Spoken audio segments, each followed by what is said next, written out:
Selamat datang di sesi bicara buku. Sudah cukup lama belum sempat buat video lagi. Semoga video kali ini bisa memberi manfaat untuk teman-teman semuanya yang menonton video ini.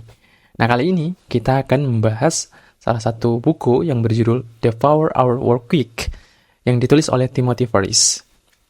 Buku ini membahas tentang bagaimana mengubah pola aktivitas kerja, meringkasnya, dan memaksimalkan waktu yang kita miliki.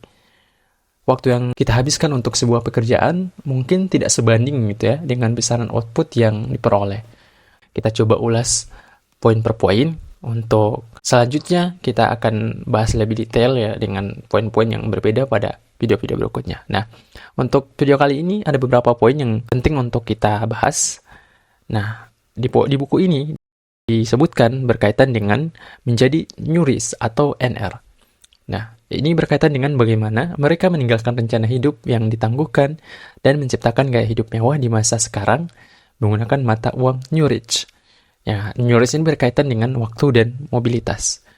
Jadi, ketika menggunakan label New Rich, atau istilahnya kalau kita translatekan, kita terjemahkan ya, orang kaya baru gitu ya. Tapi, ini bermakna tidak hanya bersifat kaya secara finansial atau material, tetapi juga bagaimana seseorang yang menyematkan atau memiliki label sebagai New Rich ini adalah punya kebebasan untuk melakukan segala hal ya, tidak hanya kebebasan dalam hal material atau finansial, tapi juga dalam hal waktu ataupun aktivitas.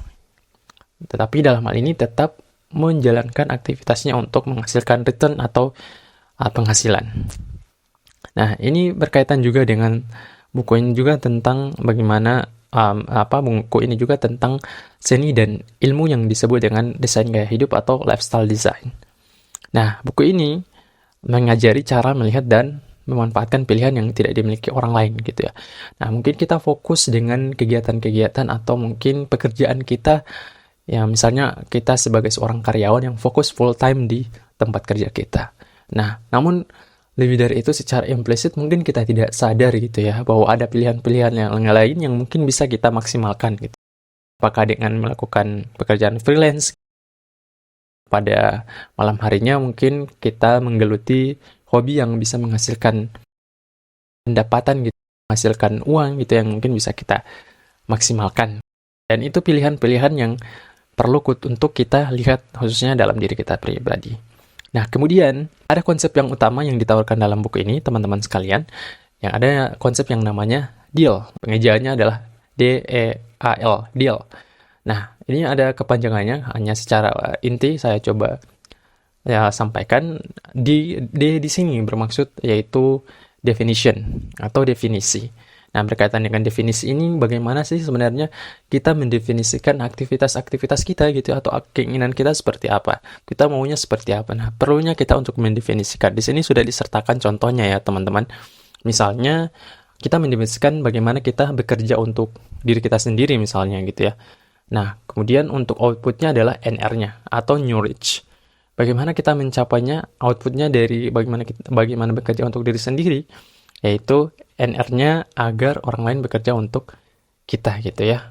Kita memaksimalkan pekerjaan untuk diri kita sendiri, untuk memaksimalkan potensi kita. Nah, itu outputnya atau New Rich yang kita capai adalah bagaimana orang lain bekerja untuk kita. Nah, atau contoh yang lain misalnya, definisinya adalah ketika kita mendefinisikan kita bekerja sesuai dengan yang kita mau gitu ya. Apakah waktunya atau tempatnya ya, misalnya outputnya atau New Rich-nya yang ingin kita capai. Bagaimana kita melakukan hal-hal yang minimum untuk efek yang maksimum, teman-teman. Jadi misalnya ya, keterbatasan waktu kita. Jadi dimanapun atau kapanpun kita mau bekerja, outputnya ya bagaimana kita membatasi waktu kita yang mungkin sedikit tadi ya, tapi bisa memaksimalkan output atau mungkin hasil yang lebih banyak gitu, teman-teman. Nah, kemudian ini juga di dalam buku ini disebutkan ya berkaitan dengan hal material, misalnya uang gitu ya. Uang ini diposisikan sebagai nilai yang material yang ketika uang dikalikan dalam nilai praktis. Uang dikalikan dalam nilai praktis tergantung pada jumlah W. W di sini yang dimaksud teman-teman adalah what, when, dan where gitu. Serta why gitu. Jadi ada what, kemudian when, where, dan why. Nah, ini kan berkaitan dengan apa, di mana, kapan, dan bagaimana kita melakukannya. Nah, ini prinsip atau konsep seperti ini disebut dengan pengganda kebebasan ya. Jadi ketika kita mungkin akan menghasilkan atau bekerja untuk menghasilkan materi berupa uang, nah itu kita kondisikan dengan W tadi, kita jawab dengan W. Yang bisa kita kendalikan misalnya, apa yang kita lakukan, kapan kita akan melakukannya, di mana kita akan melakukannya, dan bagaimana cara kita melakukannya. Sekian dulu video kali ini, semoga videonya bermanfaat, dan sampai ketemu di sesi bicara buku selanjutnya.